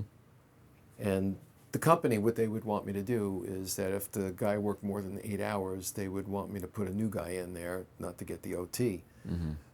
I'm not going to tell Al Schmidt that you got to have a different second engineer. Yeah, sorry. You've been working all night. It Sorry. ain't going to work. Or Phil Ramone or somebody like that. Yeah. That's not going to work. Yeah. So I said, it's bad optics for the company. You don't want to do this. We're just going to have to figure out a way to do it. Now, at the time when I got there, the mastering and post-production side was doing a great deal of the business and making the revenue. The studios weren't doing as well. Bring in Paula Salvatore, who's brilliant at Absolutely one of the best. the best. Mm-hmm. She is the best. There's no doubt about it. I saw what I saw her do. I used to laugh at all these hard-nosed producers that would come in thinking they're going to hustle her for a deal. She got more money out of them, and they loved it. You know, oh, by the way, we got to rent you that Dolby, and the digital machine, that's going to be extra. We'll have to rent that and put that on there. And you want that time? No, I don't think so.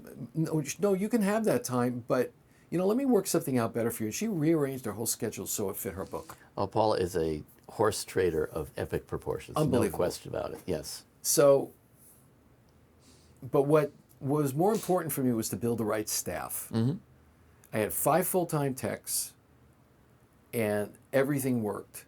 Yeah.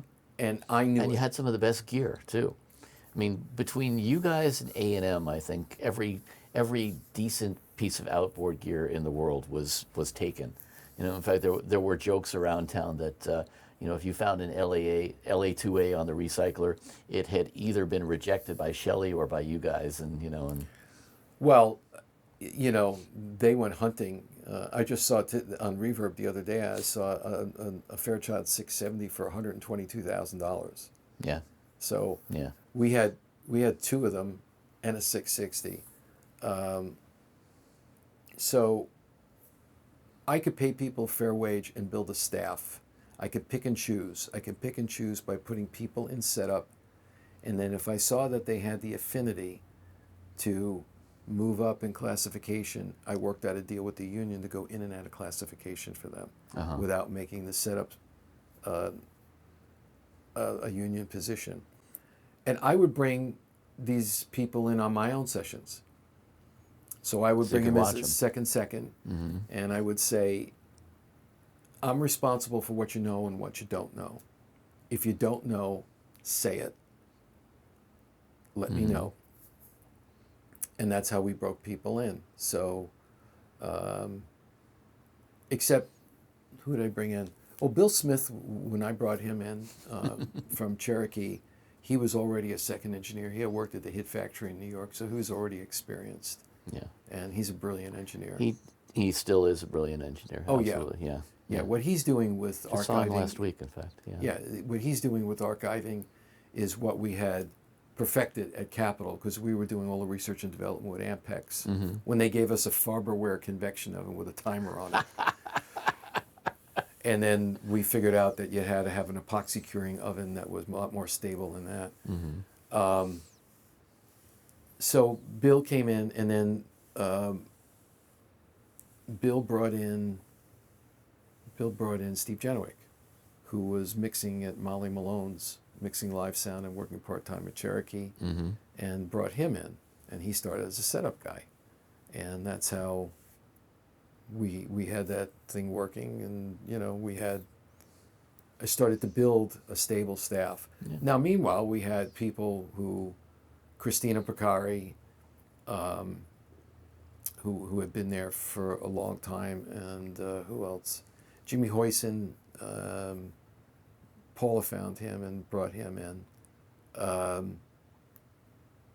But I had a chance to build a stable staff and have a maintenance department that was just brilliant. We could do everything from contracting to doing all the wiring, internal wiring.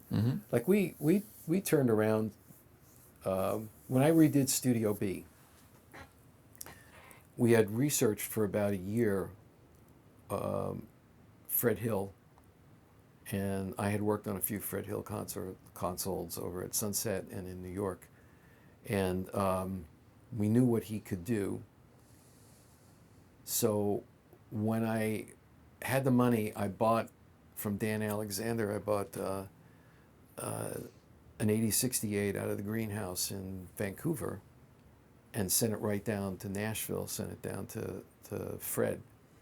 And over a period of 7-8 years, we finally solidified what we wanted to do with each of the modules and how we wanted the console to operate more with the signal path of like an EVR and being able to move stuff out of monitor pots and through the busing system. Wow, that's a labor of love. That's a lot of work. Yeah, but you know what? Genius, Fred Hill. And what he did with that console, with those modules, the 31102s, was just brilliant. So we had that going on, and then we picked a date and when we were going to put the install and put the two consoles together, because the way Fred works is that he has to build that summing console in the center to keep the noise floor down. So in order for that to happen, he has to be there and do it all. And there have been so many modifications done to the Capitol 8068 that they had to be undone and redone, and it was just...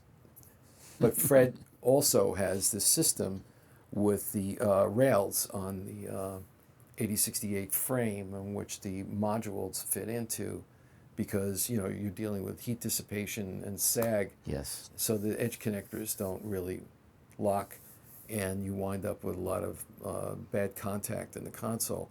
So he had a way of actually reinforcing that so that it would remain stable. So a lot of structural stuff. A lot of structural stuff. Uh-huh. But Bruce Maddox was the chief at the time, and we brought in our team, our wiring team. It was all planned out, staged like a military operation. I have some pictures somewhere of it. And within 6 weeks, I had a budget for business interruption in order for that to work. And within 6 weeks, we turned it all around. So It's pretty phenomenal. yeah, 6 weeks. Everything we needed to do, the console, and when we got the console from Vancouver, the first time we brought it in, we figured out that the consoles weren't the same size. So Bruce Maddox worked with Bob at Apollo, and somehow or another got all the metal to work, put it all together. that it Building all new fit. framing and stuff. Building new framing, Yeah. making it all work, Wow. and then it worked. And that's a 56 input 5.1 surround 8068. So it was a unique console, and we turned it all around. I was the first session. I said, guys, you got to get this working for me. I need 22 modules. Can you get me 22 modules? So I was pushing the team, and so they had to satisfy the boss, and they did. They did. In fact, Bill Smith transferred the analog for me, and I just got the analog back. I got the Pro Tools session back from him to listen to what we did that night. Your original session? The original session. So Wow. it was with Johnny Reno and the Lounge Kings. I love it. And it was just a labor of love with these guys. And I mean, I couldn't be more grateful to the team for doing that. These guys always came through. And what we didn't know how to do, we would figure out. Like Puff Daddy for Godzilla wanted to record Jimmy Page in London, and he wanted full frame video, and he wanted to record live, seeing Jimmy Page in London. So we set up an EdNet patch, but we couldn't do it synchronous with full frame video. So we brought a dish, put it on the lot on the Saturday. We hit a bird, set it up. You know, Yeah. if you got a budget, we'll do it. Yeah, exactly. We'll do it. Because that's how I use the press. The press idea was, it shouldn't be. I don't need a feature story. What I need is accomplishments. Exactly right. And that, I think, was really another aspect of the business aspect of this that you really did understand and have you gleaned this pretty well early on, how useful the press can be, how useful marketing can be, and that's something that I kind of fell into backwards in a way myself, an understanding of that a lot of times it's about the messaging. You want to become the attraction rather than the promotion. Absolutely, yes. Promotion's always a lot more expensive. And it's not as genuine. No. That's the thing, promotion people can smell Absolutely. a mile away. Absolutely. Whereas being the event, as you say, being the attraction, that is genuine. That's why people are there. Right. That's why Al Schmidt stayed. Yes. Al Schmidt Yes. stayed. Al Schmidt stayed for the technology, the social aspect of the people around him. He had the confidence that anything he wanted to do, he could accomplish.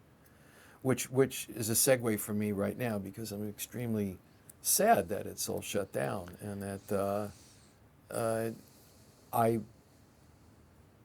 I hear that they're going to reopen. I know that I hear what still exists in the studios, what's still there, but the people aren't there.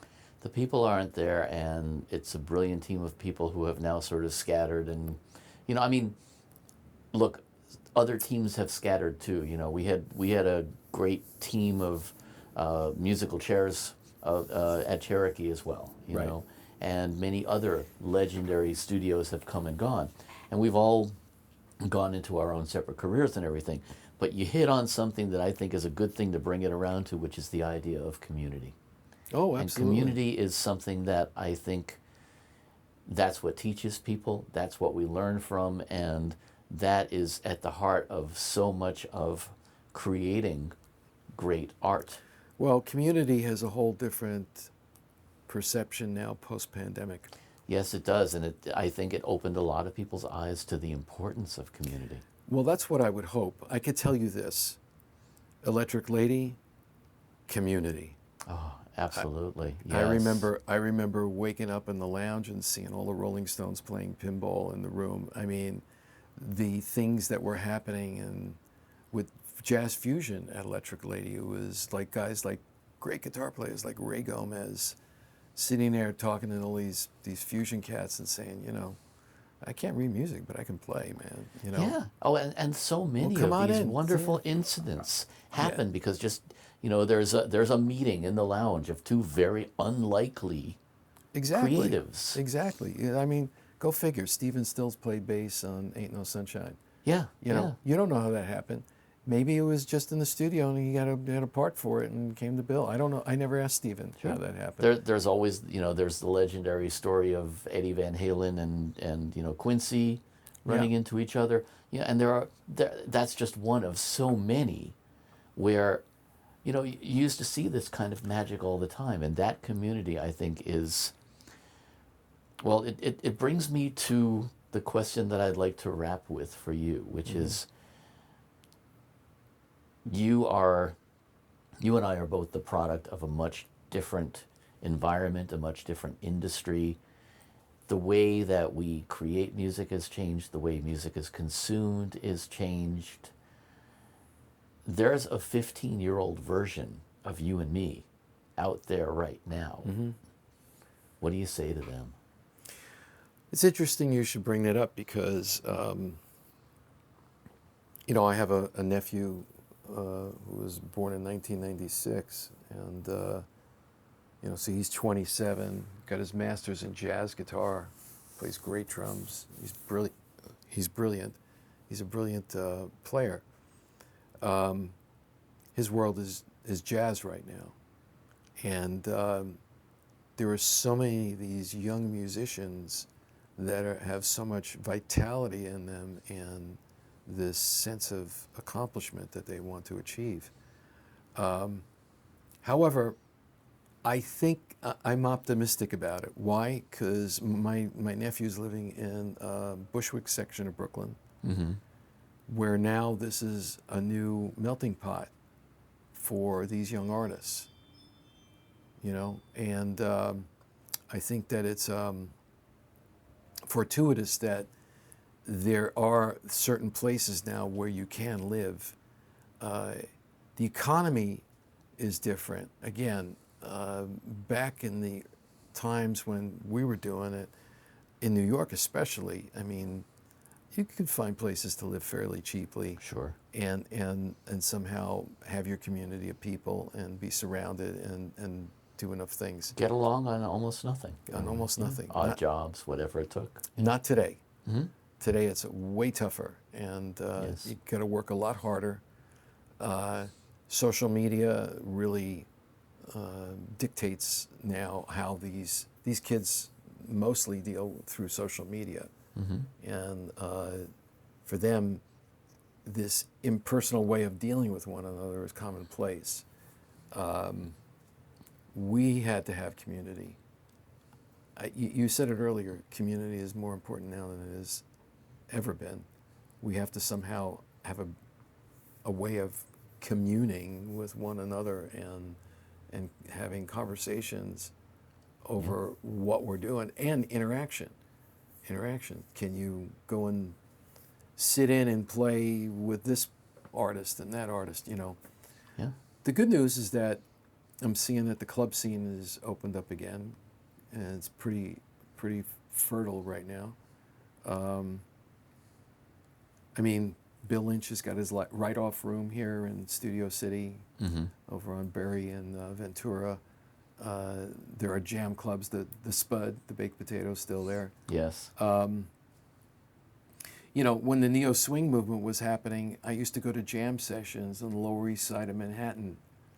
You know, like Delancey Street. Yeah. You know, Yeah. you go through an alleyway and there was mattresses up on the wall, and these kids were jamming out jazz. You know. That's always going to happen. It's always going to happen. It's just now, how do you bring that above the roar of the internet with all the user-generated content that's out there? I think that what takes exception to that? How do you stand out? How do you message? Yeah. And especially when you have environments like you have recording schools, which there's a good and a bad to that whole aspect. You know, people learn a lot more stuff because there's a lot more technology to learn, but do they learn when to keep their mouth shut? Do they learn the creative No. process? No. And so there's a lot of, there's a completely different process now of coming into this. But that aspect of community, that aspect of, you know, you used to have trade shows and things like that. And, you know, you still have trade shows. You still have a NAMM show every year and stuff like that. But does it have the same impact now? So I thought a lot about this. It's interesting you should bring it up because I brought this up to UCLA. What I wanted to do was create an apprenticeship environment through the Mo and Evelyn Austin facility there that they have at the Herb Alpert School of Music. I never got anywhere with it, but I wanted to create a way of getting the communities of practice to interact, because unless you've done it, you don't know how to do it. And the idea was that if you're teaching film at a school, if you're teaching arranging, orchestration, marketing, promotion, well, why not within a semester create a product and find a way to be able to do all of that and then see how the communities of practice work. So it's so elementary to me to think that's kind about of a it. no-brainer. Yeah, USC has it all too. I mean, it's all there. These young film students need people to compose music for their films, score and tracks. Why not somehow or another make this so that way you got turnkey situations where these people are ready for prime time when they get out of school. Not only that, but by doing so, you're also exposing students to aspects that they may not have considered. You know, because a lot of times when you're younger, you come in with a very specific goal in mind. And, you know, on the way there, you know, what's that old line about life happening while we make other plans? There you go, John. Yeah. You know, there's so many times when you run into people who say, yeah, I started out, I was going to be a this, and I turned out to be a that, you know. I think by being exposed to the full spectrum of all the different related aspects, you know, I never thought that I would be doing what I do now, you know, and that to me is part of what education should entail. So imagine this. Imagine if you, at the top of the semester, okay, we have to find an artist. You have to bring an artist. We're going to screen the artist. We're going to choose the artist we're going to pick to do this project. We're going to prep that artist. We're going to figure out what communities of practice are involved here, arrangement, orchestration, marketing, promotion, art, all that together. How are we going to break this artist and where are we going to break them today in today's market? How are we going to break it? Break it on social media. Okay, we know we're going to put it on TikTok. We know we're going to put it on Vimeo. We know we're going to do this. Yeah. It'd be on YouTube, on Spotify. We already know that. Right. How do we get the music? And how do we refine the artist's image and all of those aspects as Exactly, well? exactly. So we're going to shepherd you through this and give you the opportunities to succeed with it, but we have to have these elements and meet these goals in order for that to happen. So That's brilliant. Yeah. to me, it would be having a group of faculty to be able to work within all of this together to do it would really make people ready for, prime time. Yeah. Yeah. And then in today's system, how does that work? who's going to do the social media aspect? Who's going to be the influencer for this artist? How are we going to somehow or another organize all this so we can make a successful artist out of this? Getting out there. How do you find your music? How are you going to find this artist? Yeah, we don't do those pitch-a-thons anymore. No. Yeah. No. And then you got also your legal side of this, your business affairs. What are you going to do with this artist? How are you going to get permissions to do this? What are the intellectual property rights that have to be dealt with? You know. And all the contractual stuff and everything else. Yeah. But you have that machine. What better under the banner of a Mo Austin? Also, Absolutely. I had another idea, which was to would serve two purposes. One, it would protect the original masters, and two, we could do the analysis of the original masters. So I called it analog alchemy. In other words, we would go Oh, and that's brilliant. you would go take a multi-track. And I was hoping I could have had this done for when Burt Bacharach was still alive, because I would have loved to take a Burt Bacharach track Oh, yeah. and bring it in the studio, transfer it to Pro Tools, and bring Burt in to sit down with Burt and do like what you do here, like an interview. Burt, when you did Raindrops Keep Falling on My Head, what did you have to work with? Tell me the story about how this worked. Yes. When we listen to the multi-track, we hear this, you know? We see this in the movie. What was your motivation? How did you come up with the lyrics? You and Hal David. How did you somehow put this together? Now, I was fortunate enough to do a little bit of work with Burt Bacharach, and then at the What a brilliant artist. yeah, and then and inadvertently meet Hal David at the Hillcrest Country Club having lunch with Joe Smith, where we're sitting at the buffet. And I was standing at the buffet table, and we're filling our plates, and I didn't recognize him. And Joe says, you know, Joe was a rather short guy, and here's Hal David towering over him and grabbing some food out of the plate. And Joe says to me, Michael, I want you to meet Hal. One day he might be a brilliant songwriter. Michael, meet Hal David. So, but No pressure. No pressure. But the idea that we could go through these masters, that we have this, and not only that, we could actually protect it by making a digital copy of the master. Yes. And using it for educational purposes, to sit down, to show how the communities of practice would work. So, Burt, when you wrote this particular chart, were these musicians, you did all the orchestration? Yes. Did you conduct it? Yes. Who was your recording engineer in this session, and how did you communicate with the recording engineer? What information or what input did you get from the director? Did you do this specifically for the film? You know, we're in Hollywood. You know, this is that. But that's brilliant. That really, to me, that is. You know, anybody can learn how to run a compressor. Anybody can learn how to mix a tune, the technical aspects of it. But that humanity, that is what separates the true art form, I think. That's what's intrinsic to the creative process.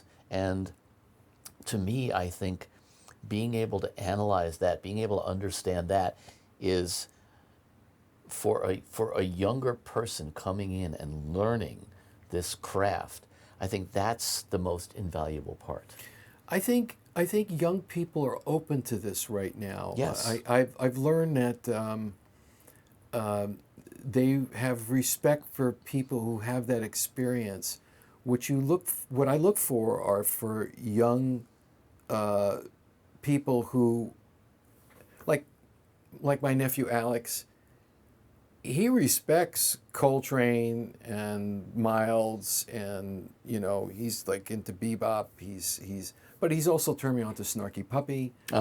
You know, he's got all the stuff all of the new stuff, you know, and how they communicate with one another and whatnot. And he's really into networking. And this is all thanks to my brother, who's a brilliant musician and a technician. You know, he's been very supportive with his son to really give him those opportunities. build guitars for him and all kinds of things. Mm-hmm. But somehow or another, that there is respect for those people who've come before. There is respect for people who are who have had accomplishment. And I saw this again, referring earlier to the Milken Scholars Program with Mariano Guzman. I see these young people who are just bright lights, who come from working class families to get the privilege of this education and somehow or another bring quality back to society and being of service to society and doing things for humanity. It's just heartwarming to see. And Yeah. I think there's a lot of young people out there like that who have this willingness to be able to participate in the world that way, and they want to learn from people who've been there before and have respect. So I'm optimistic about that. I mean, there are a lot of things not to be optimistic about what are happening in the world today, but I believe that our future lies in the hands of the young people, and somehow or another, it's up to them what kind of world that they want to build. It's true, and I think to a certain extent we have to stand back and let them do it and let them make their mistakes the same way we made ours. Yeah, I agree with that. As you well know, I mean, the times that we were growing up, at least when I was growing up, and we were old enough to die, not old enough to vote. Yes. And we were already being considered to go and fight in a war that we didn't want to be involved in. And so the world is now a diaspora of so many cultures and that have left their own lands and done all kinds of stuff. But the arts work. You know, Quincy has We Are the Future. He's all about these kids in warring countries playing music together, Yeah. interacting. I think that's all so healthy. I think the arts has what really humanity is all about. Mm-hmm. And that, I think, is it's of such tremendous value, and it breaks my heart that it's been taken away in a lot of curriculums in schools and everything.